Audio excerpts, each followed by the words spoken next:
Meantime, the exiled son of Iran's last Shah is calling on protesters to seize and hold city centers and expand their strike.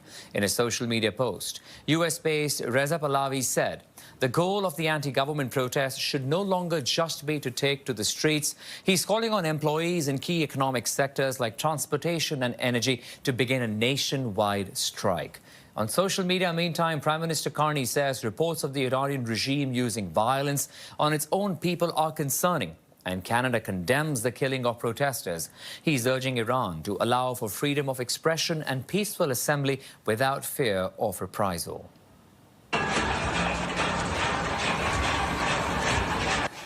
And Canada has issued a travel warning for Iran, advising Canadians to avoid all travel and to leave the country if they are there. The warning says there is a high risk of detention. It also says many airlines have suspended flights in and out of the country, but there are land crossing options. Let's now invite Joe Varner, Senior Fellow at Macdonald-Laurier Institute and Deputy Director of the Conference of Defense Associations. Joe, good evening and thanks for your time. What do you think U.S. intervention in Iran could look like when the president says U.S. is ready to help? Well, I think the president has made a few statements, and there have been a number of reports saying that the United States is actually preparing a list of potential military strikes against the regime, not against Iran and the Iranian people, but against the regime itself. And I'm guessing its leadership and its command and control over elements like the National Guard and its internal security forces.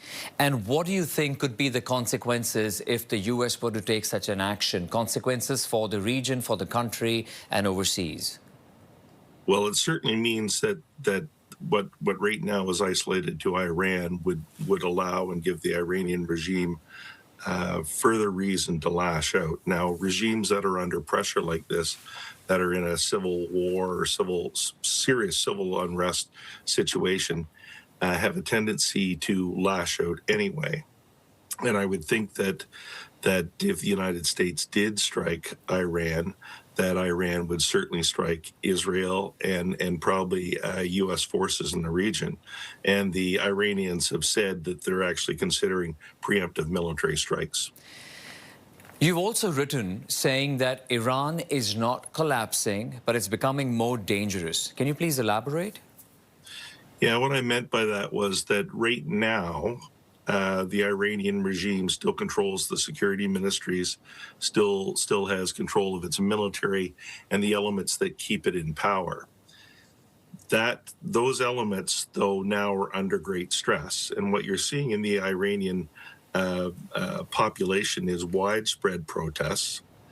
And one of the telltale factors in any civil unrest, civil war situation is when the merchant class in a country decides to change sides and side with the anti-government elements. It's a trust factor. Mm-hmm. And when that happens, it's almost inevitable that you will see the regime fall. But in this case, not only could we see civil war in Iran, but we would most likely see the Iranians lash out. And I think that they're probably getting ready to lash out now, whether that's shutting down the Straits of Hormuz, striking Israel, letting their proxies do business in the region, or even terror attacks, far abroad from Iran. I think that you can expect that the Iranian regime won't go down easily and that it will go down kicking. Right. Joe, meantime, what opportunity do you really see here for exiled Iranian Crown Prince Reza Pahlavi? Because he's also very active on social media and also seeking help and, asking President Trump to sort of intervene. Yeah, I think the Crown Prince is a symbolic symbol of what Iran once was, the better aspects of Iran. And I think the challenge is whether he can bring enough support around him to be a credible leader of the opposition. Right now, you've got Kurdish factions, you've got Baluchistan factions, you've got a host of other factions in Iran that are challenging the regime. Whether or not the Crown Prince will become the figure that everybody coalesces around is another question. Right. And I would think at some point you'd need the military and the security apparatus to start to defect to him. And to date, we really haven't seen that. Joe Varner, we appreciate your time and your insights. Thank you for joining us tonight. Thank you very much.